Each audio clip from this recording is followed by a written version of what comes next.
Olá, você conhece uma criança que perto da hora de dormir fica super agitada, se movimentando mais do que na hora da soneca, e depois que dorme, parece que nem dormiu, continua se movimentando no berço, na cama, revira as cobertas, acorda de ponta cabeça, fica pulando que nem pipoca, como tive a descrição aí de uma família? Essa criança pode ter síndrome das pernas inquietas. Você nunca ouviu falar nesse negócio? Quer saber mais? Então fica aqui que eu vou te explicar. Eu sou a doutora Cristiane Fumo dos Santos, pediatra e médica do sono.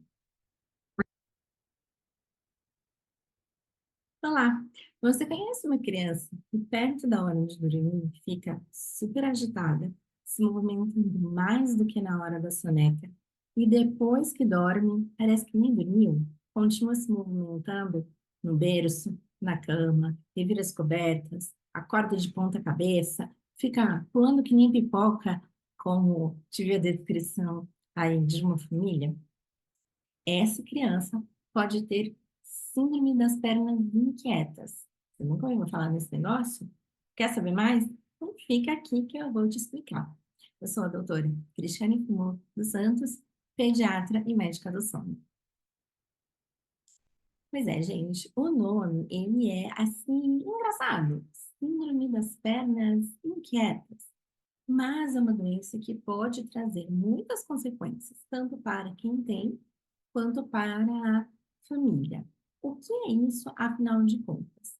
É uma doença classificada como um distúrbio do movimento, que pode se manifestar desde a infância até a idade adulta. Então, nós podemos ter crianças, adolescentes e adultos acometidos. Quais são as características dessa doença? Quando a gente pensa em crianças maiores e adultos que já conseguem contar para a gente o que está sentindo, essa pessoa consegue falar para a gente que tem um incômodo, geralmente nas pernas. Esse incômodo, ele piora em duas situações: no final da tarde e em situações de repouso. Então, para um adulto, por exemplo, uma viagem longa de carro, de ônibus, de avião, e para a criança, esses sintomas eles podem aparecer também na escola, que é um período em que as crianças ficam muito tempo sentadas e que muitas vezes elas não têm a autorização de sair da sala. Quando você se movimenta, aquela sensação diminui, mas só enquanto você está se movimentando. Isso justifica por que essas crianças ficam mais agitadas perto da hora de dormir. Adolescentes e adultos também têm essa queixa, mas eles já conseguem verbalizar para a gente que tem esse incômodo e que esse incômodo vai melhorar com o movimento. O que causa isso? Existem muitas coisas que podem levar a uma síndrome de pernas inquietas em adultos e crianças. Nos adultos, nós temos muitas doenças crônicas que podem levar a esse quadro. Essas doenças, às vezes, também se manifestam nas crianças, como, por exemplo, diabetes, que vai ter aí uma interferência na parte dos nervos, na parte da sensibilidade, tanto de adultos quanto de crianças. Mas nas crianças sem outros problemas de saúde, a principal causa é baixo estoque de ferro. Ferro? O que o ferro tem a ver com a perna? O ferro, ele entra na produção de uma substância chamada dopamina, que controla o nosso movimento. No final das contas, o que faz a gente ter os sintomas é baixa dopamina. Várias outras coisas, por exemplo, podem fazer isso no adulto. Mas, tanto no adulto quanto na criança, se eu não tenho ferro, eu não tenho ingrediente suficiente para produzir a dopamina. E por que essa piora vai acontecer no final da tarde? Porque o ferro, ele tem um ritmo próprio que quando chega no final da tarde, ele começa a diminuir, no meio da madrugada vai chegar nos valores mais baixos e aí ele vai voltar a aumentar novamente. Por isso, os sintomas clássicos é essa queixa de que as coisas estão piorando no final da tarde. Mas quando você já tem alguém com um estoque tão baixo de ferro, ou mesmo com anemia, esse ciclo ele sempre vai acontecer numa parte mais baixa, tem menos ferro para poder ciclar, e a pessoa pode ter sintomas, independente de ser dia, noite, começo do dia, começo da noite, isso vai acabar tendo sintomatologia o tempo todo. Como que eu vou pensar que a pessoa pode ter isso? Então, crianças maiores e adolescentes podem começar a se queixar que tem esse incômodo. Dependendo da idade, a gente vai ter uma queixa de que essa criança não para quieta quando está na sala de aula. Isso é uma informação importante que a gente precisa ter também. Em crianças pequenas, a gente vai ter apenas esse relato de que elas pioram no sono noturno, diferente do sono diurno.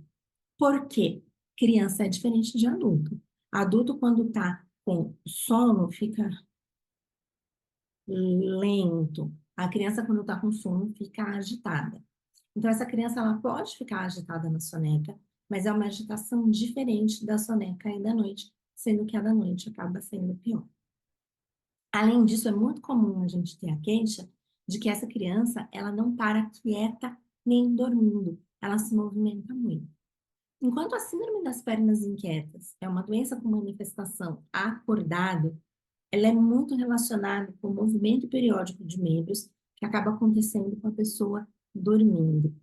E a causa de movimentos periódicos de membros geralmente são as mesmas causas da síndrome de pernas inquietas.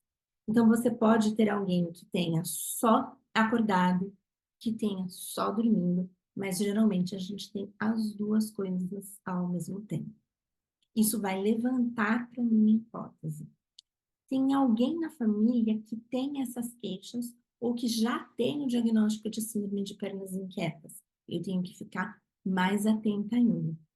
No entanto, como essa é uma doença que ainda não é muito conhecida, a gente não estuda muito quando está na faculdade, nem na residência, não é incomum. Depois que eu faço o diagnóstico na criança, alguém me fala, o pai é igual, a mãe é igual, o irmão mais velho é igual. E aí a gente acaba fazendo o diagnóstico nesse adulto depois de ter feito o diagnóstico na criança. E como que eu vou pensar nas causas disso? Uma das coisas muito simples que a gente tem em pediatria, que é essa deficiência de ferro, a gente faz exames de sangue para avaliar como está o perfil do ferro. Então, um grama, um ferro sérico, uma ferritina, que é o nosso estoque de ferro, e a capacidade de ligação da transferrina. A gente já consegue ter uma ideia. Vindo esses valores baixos, a gente faz a reposição de ferro. Tem alguma coisa não farmacológica que pode melhorar?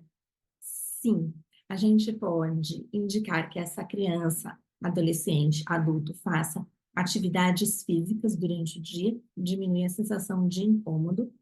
No momento em que as coisas estão acontecendo, aplicação de calor ou frio, dependendo da pessoa, alguns vão responder a um ou a outro, ou a um melhor do que outro. Massagem. Outra coisa importante são aquelas crianças que ficam, crianças, adolescentes e adultos, gente, isso vale para todo mundo, tá? Que ficam com o pé muito gelado em épocas frias, muitas vezes o fato da gente deixar essa extremidade aquecida já melhora bastante também os sintomas. E massagem antes de dormir também pode ser uma coisa para aliviar os sintomas. Se você está identificando esses sintomas em você ou nos seus filhos, vale a pena você conversar com o seu médico. Porque, além de incomodar quem está dividindo a cama, se for o caso, porque vai ficar chutando o tempo todo, a gente sabe que, principalmente nos casos em que é associado com o movimento de pernas durante a noite, existe o maior risco dessa pessoa não conseguir fazer a queda da pressão arterial que normalmente acontece durante o sono. Isso acontecendo de formas repetidas pode ser um fator que leve essa pessoa a ter hipertensão no futuro. A gente já tem alguns trabalhos mostrando isso em adultos, não tem ainda em crianças, mas muitas vezes a gente vai encontrando primeiro esses achados nos estudos com adultos.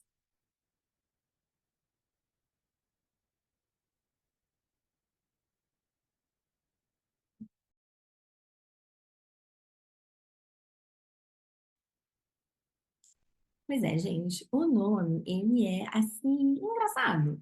Síndrome das pernas inquietas. Mas é uma doença que pode trazer muitas consequências, tanto para quem tem, quanto para a família. O que é isso, afinal de contas? É uma doença classificada como um distúrbio do movimento, que pode se manifestar desde a infância até a idade adulta. Então, nós podemos ter crianças, adolescentes e adultos acometidos. Quais são as características dessa doença? Quando a gente pensa em crianças maiores e adultos que já conseguem contar para a gente o que está sentindo, essa pessoa consegue falar para a gente que tem um incômodo, geralmente nas pernas.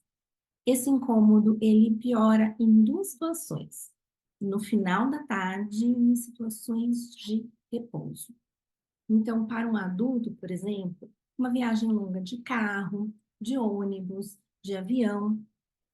E para a criança, esses sintomas eles podem aparecer também na escola, que é um período em que as crianças ficam muito tempo sentadas e que muitas vezes elas não têm a autorização de sair da sala. Quando você se movimenta, aquela sensação diminui, mas só enquanto você está se movimentando. Isso justifica por que essas crianças ficam mais agitadas perto da hora de dormir. Adolescentes e adultos também têm essa queixa, mas eles já conseguem verbalizar para a gente que tem esse incômodo e que esse incômodo vai melhorar com o movimento. O que causa isso? Existem muitas coisas que podem levar a uma síndrome de pernas inquietas em adultos e crianças. Nos adultos, nós temos muitas doenças crônicas que podem levar a esse quadro. Essas doenças, às vezes, também se manifestam nas crianças, como, por exemplo, diabetes, que vai ter aí uma interferência na parte dos nervos, na parte da sensibilidade, tanto de adultos quanto de crianças. Mas nas crianças sem outros problemas de saúde, a principal causa é baixo estoque de ferro. Ferro? O que o ferro tem a ver com a perna? O ferro, ele entra na produção de uma substância chamada dopamina, que controla o nosso movimento. No final das contas, o que faz a gente ter os sintomas é baixa dopamina. Várias outras coisas, por exemplo, podem fazer isso no adulto. Mas, tanto no adulto quanto na criança, se eu não tenho ferro, eu não tenho ingrediente suficiente para produzir a dopamina. E por que essa piora vai acontecer no final da tarde? Porque o ferro, ele tem um ritmo próprio que quando chega no final da tarde, ele começa a diminuir, no meio da madrugada vai chegar nos valores mais baixos e aí ele vai voltar a aumentar novamente. Por isso, os sintomas clássicos é essa queixa de que as coisas estão piorando no final da tarde. Mas quando você já tem alguém com um estoque tão baixo de ferro, ou mesmo com anemia, esse ciclo ele sempre vai acontecer numa parte mais baixa, tem menos ferro para poder ciclar, e a pessoa pode ter sintomas independente de ser dia, noite, começo do dia, começo da noite, isso vai acabar tendo sintomatologia o tempo todo. Como que eu vou pensar que a pessoa pode ter isso? Então, crianças maiores e adolescentes podem começar a se queixar que tem esse incômodo. Dependendo da idade, a gente vai ter uma queixa de que essa criança não para quieta quando está na sala de aula. Isso é uma informação importante que a gente precisa ter também. Em crianças pequenas, a gente vai ter apenas esse relato de que elas pioram no sono noturno, diferente do sono diurno. Por quê? Criança é diferente de adulto. Adulto, quando está com sono, fica lento. A criança, quando está com sono, fica agitada. Então, essa criança ela pode ficar agitada na soneca, mas é uma agitação diferente da soneca e da noite, sendo que a da noite acaba sendo pior. Além disso, é muito comum a gente ter a queixa de que essa criança ela não para quieta nem dormindo, ela se movimenta muito. Enquanto a síndrome das pernas inquietas é uma doença com manifestação acordada, ela é muito relacionada com o movimento periódico de membros que acaba acontecendo com a pessoa dormindo. E a causa de movimentos periódicos de membros geralmente são as mesmas causas da síndrome de pernas inquietas. Então, você pode ter alguém que tenha só acordado, que tenha só dormindo, mas geralmente a gente tem as duas coisas ao mesmo tempo. Isso vai levantar para a minha hipótese. Tem alguém na família que tem essas queixas ou que já tem o diagnóstico de síndrome de pernas inquietas? Eu tenho que ficar mais atenta ainda. No entanto, como essa é uma doença que ainda não é muito conhecida, a gente não estuda muito quando está na faculdade, nem na residência, não é incomum. Depois que eu faço o diagnóstico na criança, alguém me fala, o pai é igual, a mãe é igual, o irmão mais velho é igual. E aí a gente acaba fazendo o diagnóstico nesse adulto depois de ter feito o diagnóstico na criança. E como que eu vou pensar nas causas disso? Uma das coisas muito simples que a gente tem em pediatria, que é essa deficiência de ferro, a gente faz exames de sangue para avaliar como está o perfil do ferro. Então, um grama, um ferro sérico, uma ferritina, que é o nosso estoque de ferro, e a capacidade de ligação da transferrina. A gente já consegue ter uma ideia. Vindo esses valores baixos, a gente faz a reposição de ferro. Tem alguma coisa não farmacológica que pode melhorar? Sim, a gente pode indicar que essa criança, adolescente, adulto, faça atividades físicas durante o dia, diminui a sensação de incômodo. No momento em que as coisas estão acontecendo, aplicação de calor ou frio, dependendo da pessoa, alguns vão responder a um ou a outro, ou a um melhor do que outro. Massagem. Outra coisa importante são aquelas crianças que ficam, crianças, adolescentes e adultos, gente, isso vale para todo mundo, tá? Que ficam com o pé muito gelado em épocas frias, muitas vezes o fato da gente deixar essa extremidade aquecida já melhora bastante também os sintomas. E massagem antes de dormir também pode ser uma coisa para aliviar os sintomas. Se você está identificando esses sintomas em você ou nos seus filhos, vale a pena você conversar com o seu médico. Porque, além de incomodar quem está dividindo a cama, se for o caso, porque vai ficar chutando o tempo todo, a gente sabe que, principalmente nos casos em que é associado com o movimento de pernas durante a noite, existe o maior risco dessa pessoa não conseguir fazer a queda da pressão arterial que normalmente acontece durante o sono. Isso acontecendo de formas repetidas pode ser um fator que leva essa pessoa a ter hipertensão no futuro. A gente já tem alguns trabalhos mostrando isso em adultos, não tem ainda em crianças, mas muitas vezes a gente vai encontrando primeiro esses achados nos estudos com adultos.